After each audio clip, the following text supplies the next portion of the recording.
12월 16일 수요일 새벽 예배를 하나님께 드리겠습니다.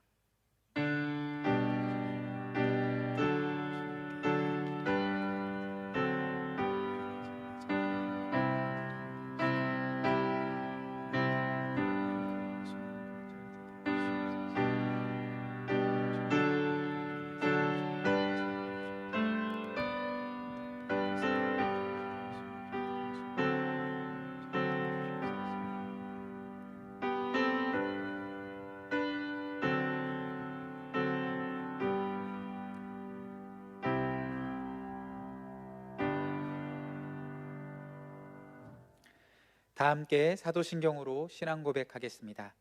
나는 전능하신 아버지 하나님 천지의 창조주를 믿습니다. 나는 그의 유일하신 아들 우리 주 예수 그리스도를 믿습니다. 그는 성령으로 잉태되어 동정녀 마리아에게서 나시고 본디오 빌라도에게 고난을 받아 십자가에 못 박혀 죽으시고 장사된 지 사흘 만에 죽은 자 가운데서 다시 살아나셨으며 하늘에 오르시어 전능하신 아버지 하나님 우편에 앉아 계시다가 거기로부터 살아있는 자와 죽은 자를 심판하러 오십니다. 나는 성령을 믿으며 거룩한 공교회와 성도의 교제와 죄를 용서받는 것과 몸의 부활과 영생을 믿습니다. 아멘. 다 함께 찬송가 380장 부르겠습니다. 찬송가 380장 부르겠습니다.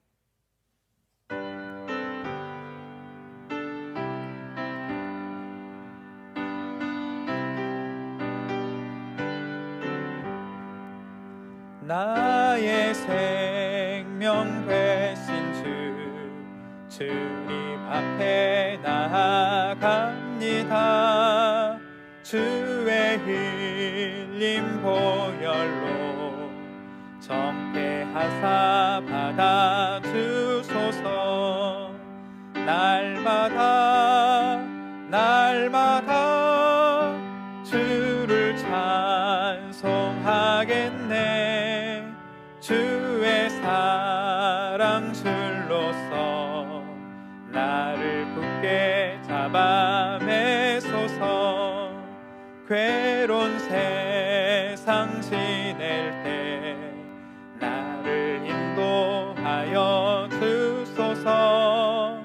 주를 믿고 나가면 나의 길을 잃지 않겠네. 날마다 주를 찬송하겠네. 주의 사랑 줄로서 나를 굳게 잡아 매소서. 세상 살아갈 때에 주를 더욱 사랑합니다. 밝고 빛난 천국에 나의 영혼 들어가겠네. 날마다 주를 찬송하겠네. 주의 사랑 줄로서 나를 굳게 잡아 매소서. 아멘.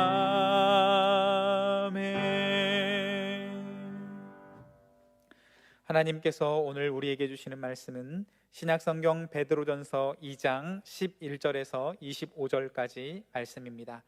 베드로전서 2장 11절에서 25절까지 말씀입니다. 하나님의 말씀을 봉독해 드리겠습니다. 사랑하는 자들아, 거류민과 나그네 같은 너희를 권하노니 영혼을 거슬러 싸우는 육체의 정욕을 제어하라. 너희가 이방인 중에서 행실을 선하게 가져 너희를 악행한다고 비방하는 자들로 하여금 너희 선한 일을 보고 오시는 날에 하나님께 영광을 돌리게 하려 함이라. 인간의 모든 제도를 주를 위하여 순종하되 혹은 위에 있는 왕이나 혹은 그가 악행하는 자를 징벌하고 선행하는 자를 포상하기 위하여 보낸 총독에게 하라. 곧 선행으로 어리석은 사람들의 무식한 말을 막으시는 것이라. 너희는 자유가 있으나 그 자유로 악을 가리는 데 쓰지 말고 오직 하나님의 종과 같이 하라. 무사람을 공경하며 형제를 사랑하며 하나님을 두려워하며 왕을 존대하라. 사원들아 범사에 두려워함으로 주인들에게 순종하되 선하고 관용하는 자들에게만 아니라 또한 까다로운 자들에게 그리하라. 부당하게 고난을 받아도 하나님을 생각함으로 슬픔을 참으면 이는 아름다우나 죄가 있어 매를 맞고 참으면 무슨 칭찬이 있으리요. 그러나 선을 행함으로 고난을 받고 참으면 이는 하나님 앞에 아름다우니라. 이를 위하여 너희가 부르심을 받았으니 그리스도도 너희를 위하여 고난을 받으사 너희에게 본을 끼쳐 그 자취를 따라오게 하려 하셨느니라. 그는 죄를 범하지 아니하시고 그 입에 거짓도 없으시며 욕을 당하시되 맞대어 욕하지 아니하시고 고난을 당하시되 위협하지 아니하시고 오직 공의로 심판하시는 이에게 부탁하시며 친히 나무에 달려 그 몸으로 우리 죄를 담당하셨으니 이는 우리로 죄에 대하여 죽고 의에 대하여 살게 하려 하심이라. 그가 채찍에 맞음으로 너희는 나음을 얻었나니 너희가 전에는 양과 같이 길을 잃었더니 이제는 너희 영혼의 목자와 감독 되신 이에게 돌아왔느니라. 아멘. 함께 기도하도록 하겠습니다. 살아서 역사하시는 주 하나님 아버지 사랑과 은혜를 진실로 감사드립니다. 어둡고 힘든 세상을 살아가면서 오직 우리의 희망은 하나님밖에 없음을 다시금 고백하게 되어집니다. 주님, 이 새벽에 눈을 뜨게 하시며 하나님의 이름에 소망을 두고 하나님 말씀 그리워 하나님 이름 앞에 부르짖을 수 있는 예배의 자리로 불러주심을 진실로 감사합니다. 비록 예배당에 모일 수는 없지만 우리 서 있는 자리가 하나님을 모신 자리요, 우리 서 있는 자리가 기도의 자리 될 수 있도록 주님 도와주시옵소서. 성령 하나님, 우리가 고개 숙인 곳곳마다 자리마다 역사하여 주셔서 우리가 고개 숙인 자리가 하나님 만나는 하나님 임재를 경험하는 성령의 충만한 자리 되어줄 수 있도록 주님 역사하여 주시옵소서. 이 새벽에 주님 말씀 듣기를 원합니다. 깨달을 수 있는 마음을 허락하여 주시고 주님 복되다 하신 곳에 서 있을 수 있는 힘과 능력을 허락하여 주시옵소서. 우리 힘으로는 할 수 없사오니 성령 하나님 우리를 붙들어 주셔서 하나님 말씀에 순종하는 축복을 누릴 수 있도록 저희와 함께하여 주시옵소서. 모든 말씀을 살아계신 예수님의 이름으로 기도드립니다. 아멘. 일반적으로 우리는 그리스도를 위해 살기보다는 자기 자신을 만족시키는 데 모든 열정을 쏟아내게 되어집니다. 그 결과로 우리 교회들은 좁아지게 되고 내분을 일삼는 장소가 되어버립니다. 우리의 삶은 믿음이 없는 사람들에게 위선만 보여줄 뿐입니다. 교회는 우리의 초점이 자신에게 있지 않고 하나님과 우리가 사역해야 하는 사람들에게 있어야 함을 망각해 버렸습니다. 만약 우리가 이렇게 사명을 잃고 계속 나 자신만을 위해 세상처럼 이기적인 욕망으로 살아가게 되어진다면 우리는 교회의 명성을 훼손하게 되어버립니다. 즉 예수님 얼굴에 우리 스스로 먹칠을 하게 된다는 것입니다. 하나님의 아름다운 덕을 선전하는 자가 되는 것은 말로만 증언하는 것이 아닙니다. 날마다의 삶 속에서 적극적으로 그것을 보여주는 삶을 살아내야 가능한 일입니다. 즉 우리의 증언은 말로 하는 것이 아니라 성도의 삶 자체가 증언이 되어야 합니다. 본문 11절 말씀을 함께 2장 11절 말씀을 합독하여 읽도록 하겠습니다. 2장 11절 말씀 같이 읽겠습니다. 사랑하는 자들아, 거류민과 나그네 같은 너희를 권하노니 영혼을 거슬러 싸우는 육체의 정욕을 제어하라. 아멘. 우선 말씀에서는 그리스도 안에서 우리의 정체성이 무엇인지 알라라고 말하고 있습니다. 그리스도 안에 있는 우리의 정체성은 무엇입니까? 그것은 바로 나그네와 행인이라고 말하고 있습니다. 이 세상에서 잠시 거주하는 자를 말하고 있습니다. 영원히 살 것처럼 세상을 붙드는 사람이 결코 아니다라고 말하고 있습니다. 즉 그러니 나그네와 행인됨을 깨닫고 세상에서 분리된 삶을 보여주어야 함을 일깨워주고 있습니다. 나그네와 행인의 삶의 분명한 태도는 무엇일까요? 나타나야 하는 것은 무엇입니까? 그것은 바로 영혼을 거스려 싸우는 육체의 정욕을 따라 살지 않는 것으로 나타나야 합니다. 우리가 나그네와 행인이라면 우리는 육체의 정욕을 따라 살지 말아야 한다는 것입니다. 육체의 정욕이 무엇입니까? 그것은 바로 이기심으로 조장된 강한 욕구를 말하고 있습니다. 계속하여 하나님의 말씀과 반대되는 방식으로 우리의 욕구를 만족시키는 것이나 육체의 정욕에 따라 살아가는 것은 결국 성도를 허물어 버리게 되어집니다. 그것들은 그리스도인의 영혼에 해를 입혀 우리를 영적으로 약하고 무능하게 만드는 원수들임을 우리는 기억해야 합니다. 이와 정반대되는 삶이 있습니다. 본문 12절 말씀인데요, 2장 12절 말씀을 함께 합독하여 읽도록 하겠습니다. 너희가 이방인 중에서 행실을 선하게 가져 너희를 악행한다고 비방하는 자들로 하여금 너희 선한 일을 보고 오시는 날에 하나님께 영광을 돌리게 하려 함이라. 아멘. 악행한다고 비방하는 자들에게 맞서서 스스로 변호하거나 또는 말로 논쟁하지 말라라고 권면하고 있습니다. 그 대신에 긍정적인 방법을 택하라고 말하고 있습니다. 그것이 무엇입니까? 믿지 않는 자들이 보게 될 다른 실의 삶을 보여주어야 한다라고 말하고 있습니다. 여기서 보다라는 원어적인 의미는 무심결에 잠깐 주시하는 것이 아니라 오랜 기간 동안 지켜보다라는 의미가 있습니다. 즉, 우리의 행동은 오랜 기간 동안 너무나 긍정적이어서 결국은 부정적인 비방들을 소멸시키는 것이 되어야 한다라고 말씀하고 있습니다. 바로 그 때문에 말씀은 너희가 이방인 중에서 행실을 선하게 가지라라고 명령하고 있습니다. 이러한 삶을 통한 증언은 결국 그 비판하는 사람들을 그리스도께로 인도할 수가 있습니다. 비방하는 자들로 너희 선한 일을 보고 전도하여 오시는 날에 하나님께 영광을 돌리게 하라라고 말씀은 우리에게 권면하고 있습니다. 하나님의 사랑을 선전하며 살아가는 성도라면 그의 삶이 곧 증언이 되어야 합니다. 성도를 비방하는 세상을 향하여 대적하지 말고 선한 행실로 하나님께 돌아오도록 하라라고 하나님은 오늘 말씀을 통해 우리에게 명령하고 계십니다. 13절부터는 선한 행실의 구체적인 예를 들고 있습니다. 우리가 속한 문화와 정부의 지도자들과 권위에 대한 성도들의 태도에 대해 말하고 있습니다. 즉, 인간의 모든 제도를 주를 위하여 순종하라라고 말하고 있습니다. 오늘 말씀은 로마서 13장 1절 말씀이 떠오르게 합니다. 로마서 13장 1절 말씀을 제가 봉독해 드리겠습니다. 각 사람은 위에 있는 권세들에게 복종하라. 권세는 하나님으로부터 나지 않음이 없나니 모든 권세는 다 하나님께서 정하신 바라. 아멘.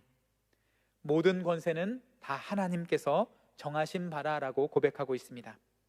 성도는 물론 죄를 짓도록 요구할 때를 제외하고는 모든 권세에 순종해야 합니다.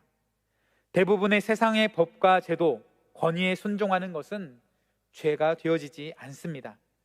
이것은 모든 형태의 인간 권세, 인간의 모든 제도에 대한 그리스도인의 책임이 되어진다라고 말하고 있습니다. 모든 권위라 하면 부모 자녀 간에서, 또한 교회 지도자와 교인 안에서, 또는 직장에서의 권위 구조 안에서, 교육 제도 안에서, 나라 안에서, 또한 자발적인 조직들 등 우리가 살아가는 공동체의 모든 권위를 포함하고 있습니다. 우리가 권위에 복종하는 것은 하나님을 기쁘시게 하고 또 영광스럽게 한다라고 말씀은 고백하고 있습니다. 모든 권위에 순종할 수 있는 것은 모든 정부와 권세들은 궁극적으로 하나님에 의해 임명되고 통제된다는 믿음이 있을 때 가능한 것입니다. 하나님께서 모든 권세 위에 계시며 결국은 하나님께서 통치하시고 지금 이 시대에는 하나님의 뜻으로 그 권세를 그 지금 권세자들에게 주었음을 믿고 신뢰할 때 우리는 그 권세에 순종할 수 있게 되어지는 것입니다. 15절에서 말하는 선행이라 함은 하나님 보시기에 옳은 일을 가리키며 이것은 세상이 말하는 도덕 위에 있음을 우리는 기억해야 합니다.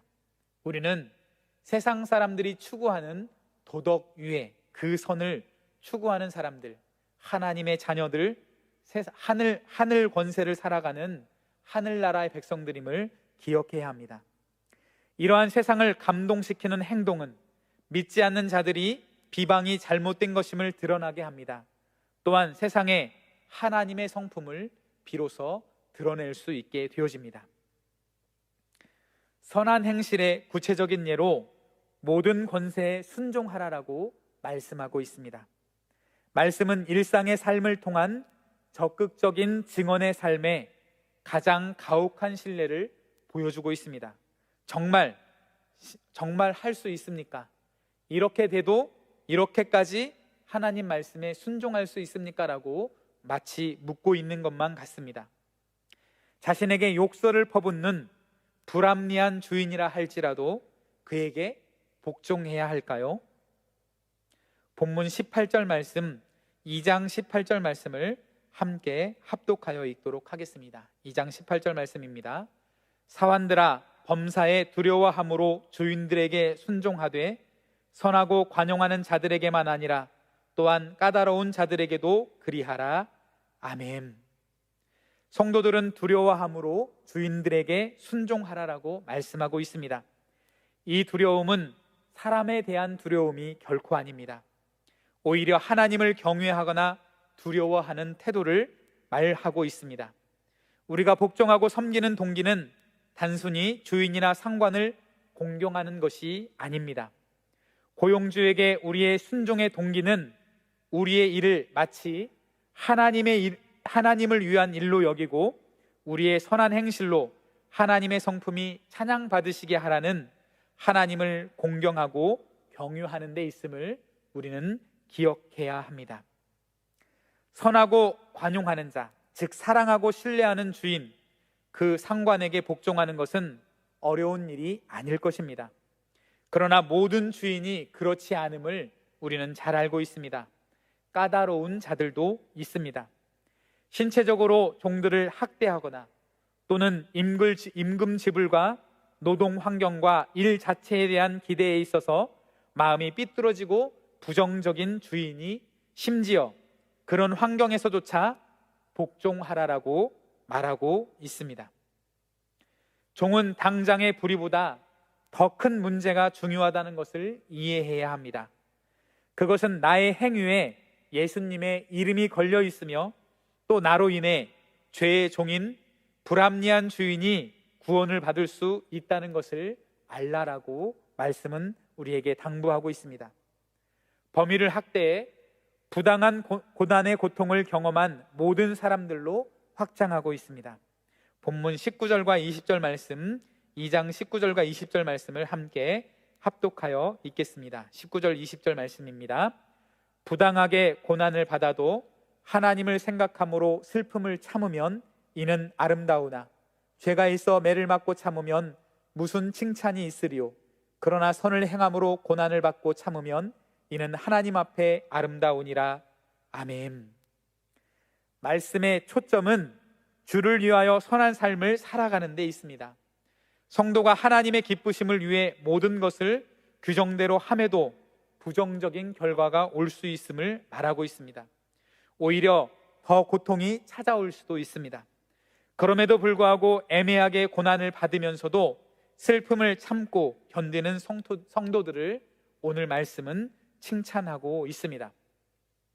어떻게 이런 부당한 고난 속에서 인내하며 살 수 있을까요? 왜 믿는 하나님의 백성이 고난을 겪어야만 할까요? 이러한 의문들은 그리스도를 바라봄만으로 해소되어지게 되어집니다. 말씀은 그리스도의 삶을 성도의 본보기로 언급하고 있습니다. 그것은 보기인 동시에 우리 삶에 동기를 부여하는 힘이 되어줍니다.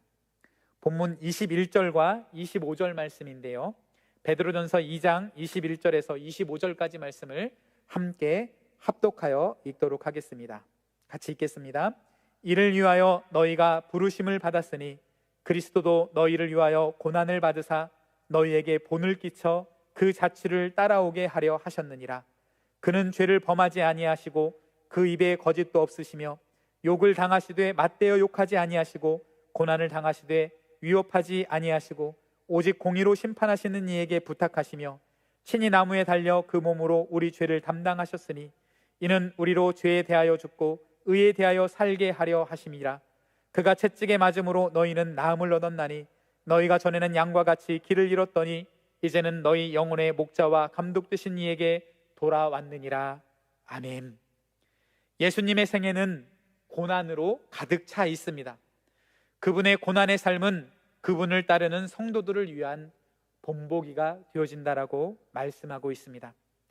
예수님은 체포와 신문과 십자가형에서 부당한 고난을 당하실 때 보복하기를 거절하셨습니다. 아니, 오히려 그들을 위해 기도하고 계십니다. 우리가 모욕을 당할 때 우리는 본능적인 반응은 보복하거나 우리 자신을 변호하는 것일 것입니다. 어떻게 할 수도 없으면서 너 두고 보자 하는 것이 우리의 마음이고 우리의 본능일 것입니다. 그러나 성도라면, 하나님의 자녀들이라면, 예수 그리스도의 십자가의 보혈의 능력으로 사는 사람들이라면 본능이 아니라 예수님을 따라 살아야 한다라고 오늘 말씀은 우리에게 증언해주고 있습니다. 예수님은 우리 삶의 가장 좋은 모델이십니다. 말씀이 너무나 어렵습니다. 너무 지키기 힘듭니다. 저의 생각과 너무나 달랐습니다. 내 생각과 말씀이 다를 때에는 언제나 말씀이 옳다는 걸 인정하면서도 이렇게 살아가기가 너무나 힘들어요. 부당한 권위에는 저항해야 되는 거 아닌가요? 라는 의문이 제 안에서 떠나가지를 않았습니다. 이렇게 고통 가운데 몸부림치는 저에게 하나님께서는 깨달음을 주셨습니다. 부당한 권위에 저항하는 가장 좋은 방법은 반항하는 것이 아니라 그리스도의 성품을 보여주는 것이다라고 하나님께서는 말씀하고 계십니다. 우리가 부당한 권위에 저항하는 가장 좋은 방법은 반항하는 것이 아니라 비로소 그들에게 그리스도의 성품, 그리스도를 닮은 그 모습과 사랑과 인내를 보여주시는 것이라고 말씀은 우리에게 증언해주고 있습니다. 고난에 대한 성도들의 믿음의 반응은 하나님을 믿지 않는 세상에 강력한 증언이 되어주고 있습니다. 인내로 견디며 오히려 사랑하며 악을 선으로 갚는 절대 선한 행실이 비로소 세상에 하나님의 성품을 전하게 되어집니다. 하나님을 향하여 귀를 막고 눈을 가린 그들에게 믿는 자들의 세상과 다른 삶을, 세상과 다른 품격을 보여주는 그 삶이 유일하게 세상에 예수 그리스도의 이름을 증언할 방법입니다. 그리스도는 우리를 빛으로 부르십니다. 선한 행실로 삶을 보이도록 부르시고 계십니다. 왜냐하면 이것은 우리가 예수 그리스도를 전달할 수 있는 유일한 방법이기 때문에 그렇습니다. 정의와 복수와 보복을 요구하는 우리 문화와 달리 성도들은 그런 이기적인 보상을 요구하지 않는 삶의 본을 보임으로써 예수님을 높이는 특권을 누릴 수 있게 되어집니다. 그렇게 세상과는 다른 삶의 질을 살아낼 때 우리는 예수님의 이름을 증언할 수 있는 특권을 누리게 되어집니다. 하나님은 우리를 택하셔서 왕으로, 제사장으로 부르시고 계십니다. 하나님은 우리를 당신의 거룩한 나라요, 하나님의 소유된 백성으로 부르시고 계십니다. 하나님의 부르심의 이유는 우리를 어두운 데서 불러내어 그의 놀라운 빛에 들어가게 하신 그 크신 사랑과 은혜를 온 세상에 선전하게 하려 하심이라고 말씀은 우리에게 증언해주고 있습니다. 우리는 하나님의 그 사랑을 증언하는 삶, 하나님의 그 사랑을 선전하는 삶을 살아가고 있습니까? 하나님의 사랑을 선전하는 자들의 삶은 말이 아니라 삶으로의 증언임을 다시 한번 고백하면서 우리는 할 수 없지만 예수 그리스도께서 걸으신 그 길을 바라보며 정말 우리가 이해할 수 없는 고난 속에서도 오직 예수 그리스도를 바라봄으로 예수 그리스도를 나타내고 증언하는 그 사명을 감당하는 저와 여러분들 되기를 간절히 소망합니다. 이 새벽에 그 사랑을 기억하며 주님, 우리의 자리를 기억하게 하여 주시옵소서. 하나님의 은혜를 기억하며 하나님의 소유로 살아가게 하시고 하나님 백성으로 살아가게 하시고 하나님께서 부르신 왕같은 제사장으로 이 땅에 은혜를 누리며 살아가며 또 이 땅에 하나님의 사랑을 증언하는 우리 삶이 되게 해주십시오 라고 고백하는 귀한 새벽이 되기를 간절히 소망합니다. 함께 기도하도록 하겠습니다. 참으로 살아서 역사하시는 주 하나님 아버지 사랑과 은혜를 진실로 감사드립니다. 주님, 저희들은 연약합니다. 주님, 저희들은 부족합니다. 주님, 저희들은 심지어 죄인입니다. 하나님과 원수된 저희들을, 아무런 자격 없는 저희들을, 보잘것없는 저희를 선택하셔서 하나님의 것, 하나님의 자녀요, 하나님의 왕같은 제사장으로 부르신 하나님의 소유로 살아갈 수 있도록 인도하여 주심을 진실로 감사드립니다. 하나님께서 부르신 그 부르심에는 은혜이며 사명임을 기억하게 해주시고 오늘 이 새벽에도 하나님의 사랑을 증언하며 살아가는, 또한 하나님의 사랑을 선전하며 살아가는 저희들의 삶이 되게 하여 주시옵소서. 세상과는 다른 삶의 질을 이 세상에 나타내 보여주게 하여 주시옵시고 세상과는 다른 사랑을 증언하게 하여 주시고 그러한 삶으로 살아내어 우리가 하나님의 사랑을 증언하는 저희들 되게 하여 주시옵소서. 억울한 일 당할 때마다, 원치 않는 고난에 빠질 때마다, 정말 이상한 고난과 염려와 고민에 빠질 때마다 예수 그리스도를 바라보게 하시고 고난 받으시되 그 고난 속에 인내하시면서 하나님의 뜻을 이루었던 예수님의 삶을 본받아 살아가는 저희들 될 수 있도록 주님 도와주시옵소서. 이 새벽에도 부르짖는 그 자리마다 역사하여 주시고 눈물로 고백하는 기도 자리 가운데 응답하여 주시고 우리의 모든 기도 가운데 함께하여 주시옵소서. 우리의 기도 중에 함께하심을 믿사오며 모든 말씀을 살아계신 예수님의 이름으로 기도드립니다. 아멘.